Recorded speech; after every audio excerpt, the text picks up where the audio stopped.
Hello, this is John Martin on the Voice of Reason show. I am hosting tonight with just one guest, Rob Koneg. I try to get that right.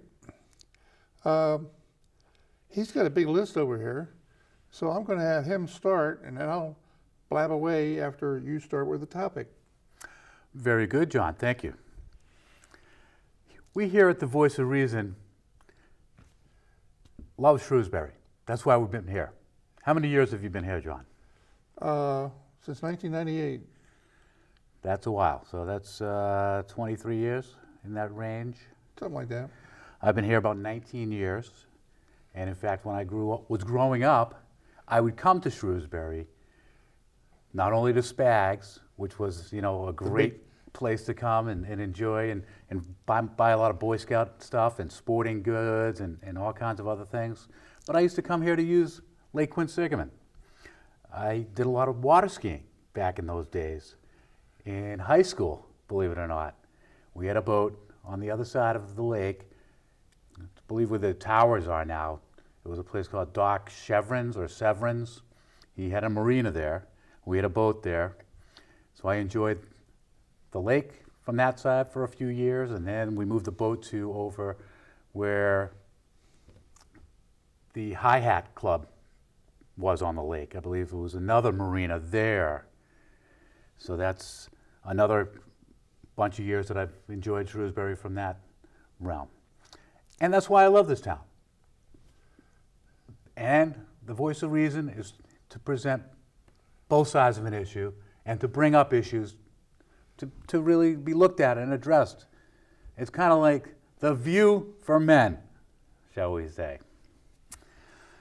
One of the big issues I'm always concerned about in any town is safety. Being in the Boy Scouts, you always talked about safety issues. Back when I was 18, I was able to obtain my Eagle Scout.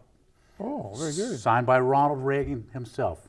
Ooh. They give you a plaque after you do your Eagle project and send it to you. So I'm still very proud of that. So I like to focus a little bit on safety on every show. Obviously, we're here in the middle of the winter of 2019, and we just got hit with a couple of storms and a squall. It was a snow squall yesterday. It was very interesting how quick it came in and then left kind of a disaster after because of a lot of melting that had gone on during that day, and then the temperatures went down. Yeah, it froze right there. So a lot of the roads were icy and very slippery. Well, anytime there's a snowstorm, it's certainly well advised to clean off your car, the top of your car especially. I think there's a lot of people that think the wind is going to clean off your car with the snow as you drive. Or if you ever see somebody who just cleared off on just a small amount of their windshield so they can barely see out and they think the rest of the snow is going to fall off. Most of the time it will, but it's going to take a little time. So please, everyone, clean off the top of your car as best as you can because it is a safety issue for everybody. And of course, one of my big topics has always been cell phone issues and texting while people are driving. Just even this evening, as I drove down here 2 miles away, I saw at least 2 to 3 people texting and driving. I mean, yeah, they could be dialing a number at the same time, so it's not necessarily texting in their mind, but they're being distracted. And unfortunately, people think it's okay to do at red lights or whenever they think it's free sailing and they don't have to pay attention, they think they can multitask. But that's all it takes is a quick second and bang, you're going to have an accident. And an accident occurs that quick because of texting and driving. And, somebody comes running right out of their car. Gee, they have their phone in their hand. What were they doing 2 seconds before they got in that accident? Well, with this last snowstorm and the squalls that we got, we here in Shrewsbury have those normal hot spots. St. John's Hill, going both up and down that road.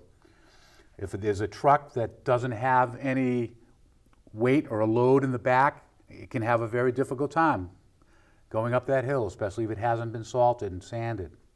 And that's what happens when these snow squalls come in, or right when the temperature drops from above 32 to below 32 in that time frame. And it was a nightmare out there yesterday. There were literally 3 to 4 accidents being worked for a 2 to 3 hour period. So I got to give a big shout out to the Shrewsbury Police for doing the best job that they can, calling in highway as fast as they can. Obviously, it's tough to tell if a squall is going to hit, but that's what happened. The squall hit, and there were no sanders, no salters out there, and so many spots. St. John's Hill, South Street had a number of cars that could not get up that street. North Quinsigamond, there was an accident that blocked North Quinsigamond up for a good amount of time. Old Mill and Harrington, there was a 3-car accident there that also took a long time to clear. And of course, Route 9 West, right at Walnut Street, the old Shrewsbury Nursery area, where it's a very difficult, stiff, steep hill to get up. So those are the typical hot spots. And it's recommended, if you know you have a car that has bad tires or not enough weight in it, I'd recommend not going out if you can, but maybe finding a detour around so you don't have to specifically go up these hills that are known as hot spots here in Shrewsbury. The other issue, which I like to bring up on a regular basis, is White City East. That's the one where Dunkin' Donuts is, Planet Fitness is in there, a bunch of other businesses in the strip mall, and there's actually a few vacancies in there right now. You wouldn't know it by the parking lot. That parking lot is so overloaded and so full that I'm like, what can be done? Because you don't want the small businesses to go out of business.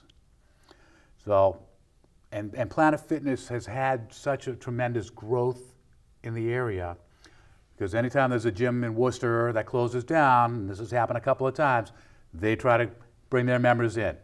So this last gym that closed down a few months ago, they want to bring in 400 to 600 new members.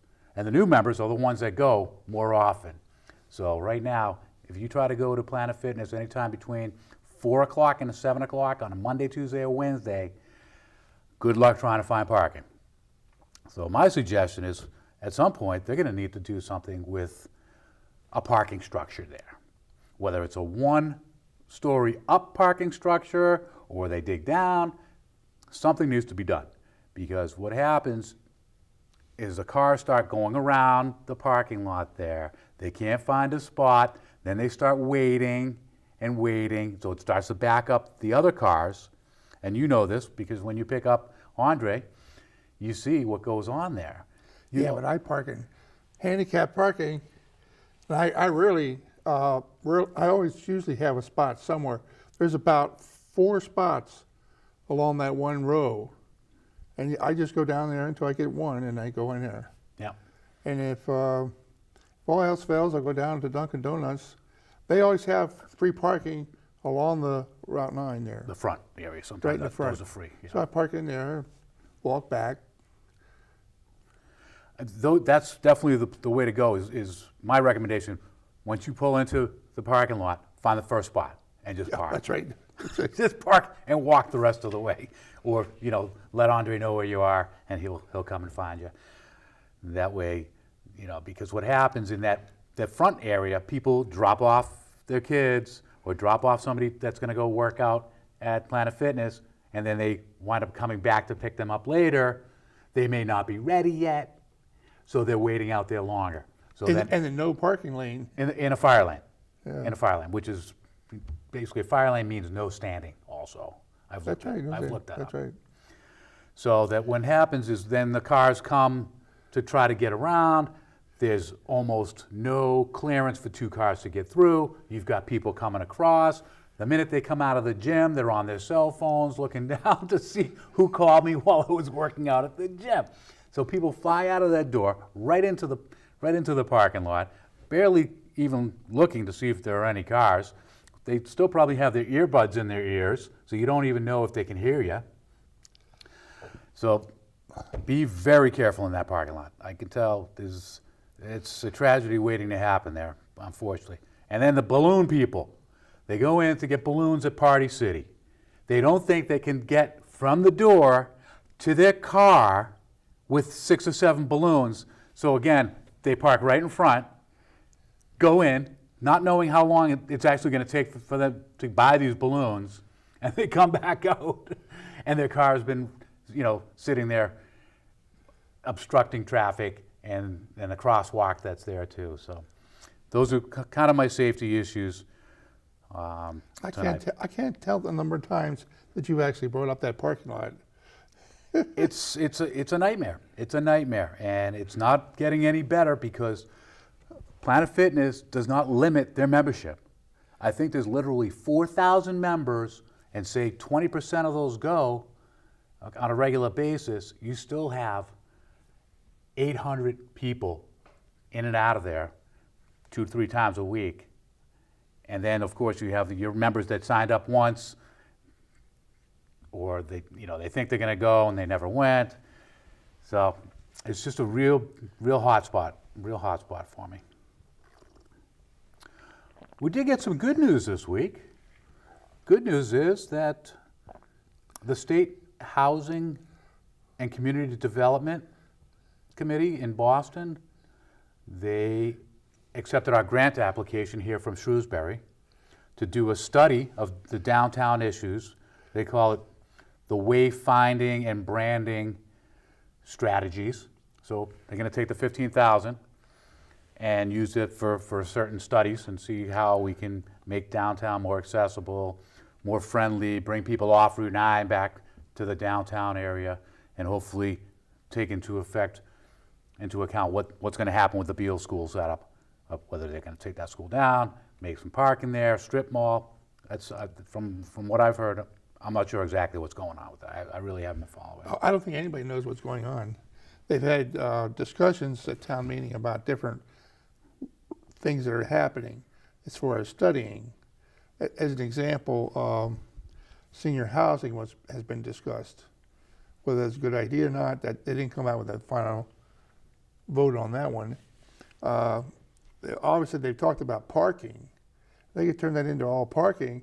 That people could walk as far up to the crossroads of 140 and 20, and all those business in there would have customers. It's a tragedy. Speaking about tragedies, trying to get out of the bank onto the road and turn. It's suicide. It's busy. It is very busy in that center, and hopefully some sort of strategy can be worked out with. It's going to be much easier accessibility. Also, you have to think about handicapped accessibility for the people who are going to park in these new spots and make sure that they can get around. And I think hopefully, with the Beale School, because our school system didn't want to fix that building up, so are they going to fix it up for senior housing now? Oh, they probably won't, but the thing is, they could put in just dividers inside these bigger rooms to make a department. But it's already almost got 100 years on the building.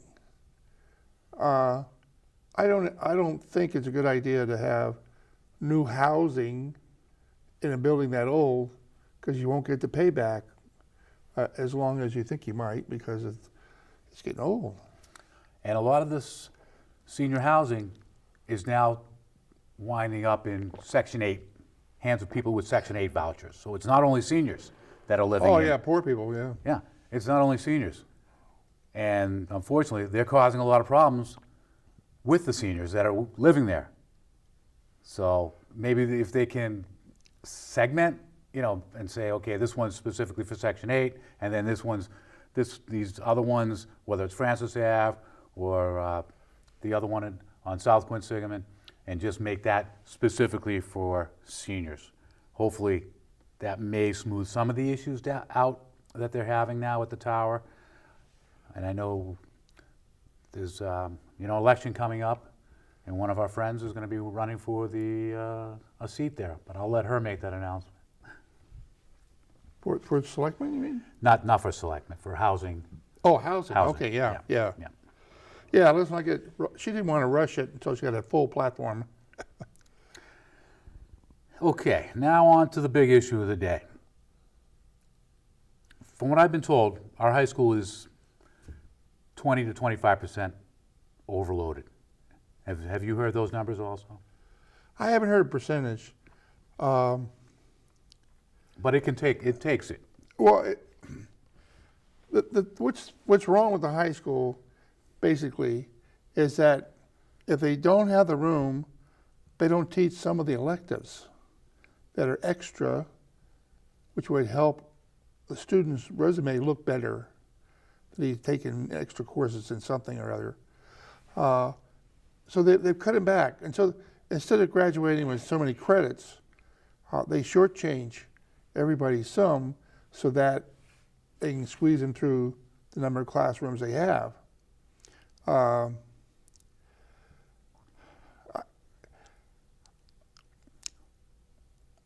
think almost a year ago now, I don't know, it seems like a year ago, I had recommended that they have vocational training in a separate building, have their own Shrewsbury Vocational School. And that would bleed out quite a few hundred students from that school building that we have. And prevent them from going to Assabet and keeping him in town.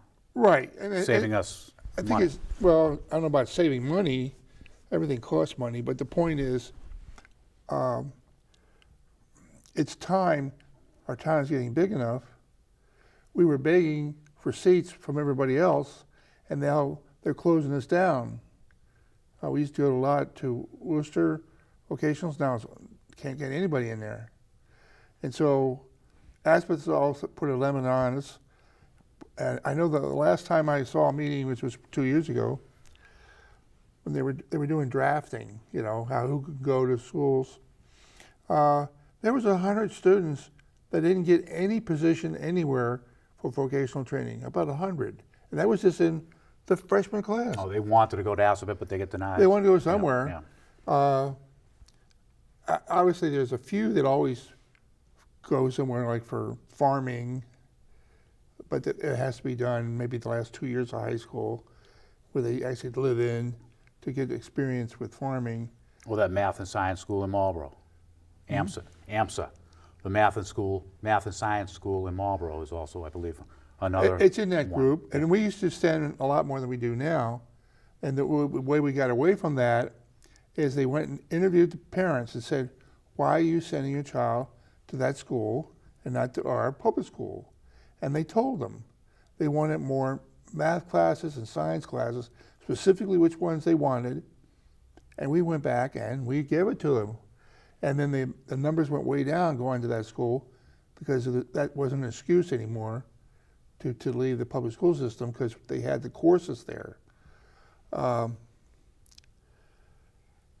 They can't do everything in the public schools, but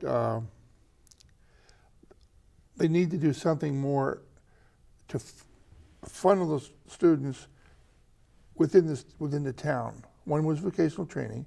Another one was we have a problem with English language learners.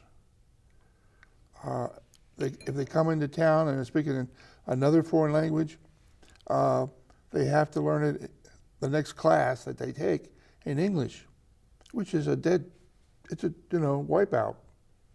And so, but now the state now has an option in their guidance that if you can teach a whole class in some foreign language, the core courses, the history, the math, whatever, to that group that just got here, then they're thinking they'll have more success with their studies. And so I recommended over a year ago that they take that property on South Street that we can't seem to do anything with, and even though it's got divisions in there for water runoff, they could put small buildings. I think it's about 4.5 acres that is buildable, and then divide it up by grades, because obviously you have to teach the core courses by grades, and there's about 236 was the last time I saw a number of English language learners in their first year in Shrewsbury. So we could build a little school, to house them and get it out of the public school system, because It's slowing down the regular kids that already speak English. well, it's not Right. slowing down. It's just we don't have any more room. We couldn't put another class in another classroom in like elementary or middle school because there's no more room. And so we need to have some more rooms outside of that system. It could be the Bill School, by God. It could be, Yeah. because they will be coming in small populations of 2 or 3, and you wouldn't need a big room to take it the way it is. So those rooms are pretty large, actually. It used to be high school, and now the requirements for the schoolrooms are not much larger, but they could get away with smaller classes, and a lot of times, well, if you just say Bill's School overflow was just for high schoolers, then they wouldn't need a library. We got a library in the next block. Yeah. They wouldn't need. Well, they could get away with lunches, I guess. They could just make a circuit like they do with the seniors to drive in the lunch, have a lunch program Delivered. I see. Yeah. for high schoolers, give them the hot lunch, and obey everybody's regulations for feeding kids. I mean, But anyway, hopefully this is going to be down the line, because obviously we haven't even finished building the new elementary school, the elementary complex that's going to go up behind Buffalo Wild Wings, Well, the Glavin Center. they've been trying to put things in some kind of series. Build one, then you build the next one. Maybe 10 or 15 years later, you build another one.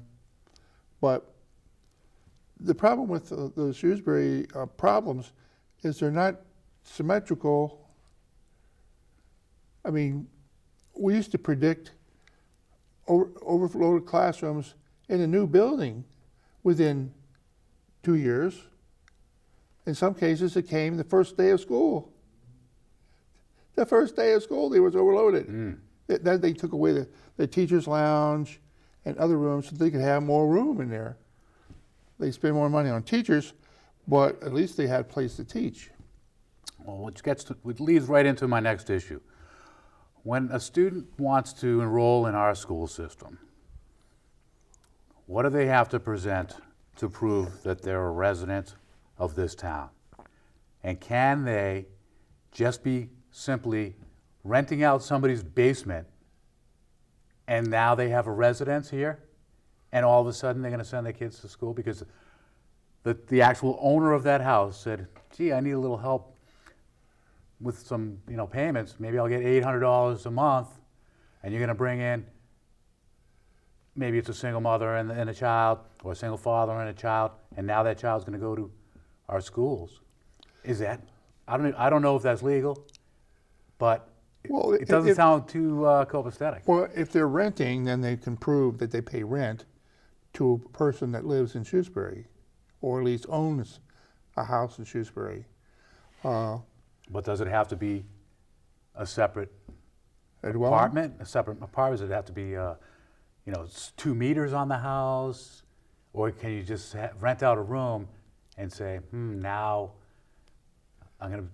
It's obviously Shrewsbury is more desirable to send your child to school in than Worcester.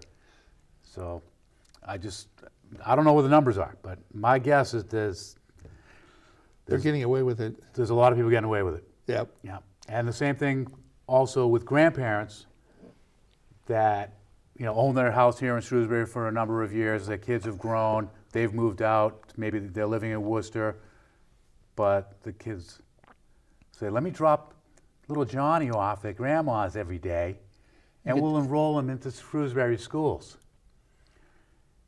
So if that adds up to maybe 30 kids total, that's another school. That's another classroom. That's another teacher. And really, what's the incremental cost from adding another child to the school system? And then when you get up to 30 or so, I would really recommend that they look at this if it hasn't been looked at yet, because it just sounds like there's a way around having to really live in Shrewsbury to send your child to Shrewsbury schools. Well, the Shrewsbury schools are getting poorer. We're just talking about somebody running for selectman, and their history has been in the school department as part of the board, and now the schools went from B level or twos down to C level. Well, they can't tread water fast enough. Matter of fact, they were trying to improve the morale of the teachers. One year they said, "Oh, we're going to do more for the teachers." Well, they didn't get anywhere with the teachers because they would like to have some stability in the classroom. Now, it's not as bad as it is in Worcester. I talked to a retired teacher over there, and she said you would get 2 or 3 students changed every day. You know, there'd be 3 gone last week, and now they get 3 more, and the whole community is turning over fast. That quick, yeah. And so she would teach the best she could, but Well, we do have the selectman position open this time. Maura Mill is not running, and it looks like a few candidates have come out already and announced that they're running. John Samia, Stephen Trotto, and John G. So he's going to have some votes, most likely. And Stephen Trotto runs one of the Shrewsbury Facebook sites, so he's got a lot of goodwill already built up from that. And John Samia looks like the anointed one already, well, the going thing in. Well, everybody knows he gets along with everybody, right? And Well, hopefully he's going to be a good check and balance system on not only the school side, but also the regular government side. And not just, I think somebody's going to be running, that used to be on the school committee, now is going to run for selectman. Are they going to have a bias going in? And are they going to be lobbying for all the old issues that they were lobbying for when they were on the school committee? So hopefully they're going to have a fair-minded, balanced agenda to balance off this system. Sammy and others on the school committee used to ask for the tree committee meeting between the finance, the selectmen, and the school committee. Many years they had them and they just yelled at each other. Some years they just didn't have them at all because they knew the answer, which was they weren't going to do anything. Now, just one year, somebody got convinced that they should have an override for the school committee or for the school problems, but they wouldn't let them have all the money they asked for because somebody on the selectmen was more interested in the police and the fire department. So they each got a cut. And that's something I'd like to point out, is that the selectmen should be able to tell us how they like to handle the overrides, because that is really where the ball stops or starts, either way, to get an override. And it was supposed to be to beef up a budget so that you solve somebody's budget. And I know of at least 3 that have been on the top of the scale for some time. That's the schools and the police and the fire department. And we still have the same problems that we had way back when it first came to town. It's never changed. Ever since they had Proposition 2.5, they've had a problem. And when you need to say good night, because it's my 0 on my clock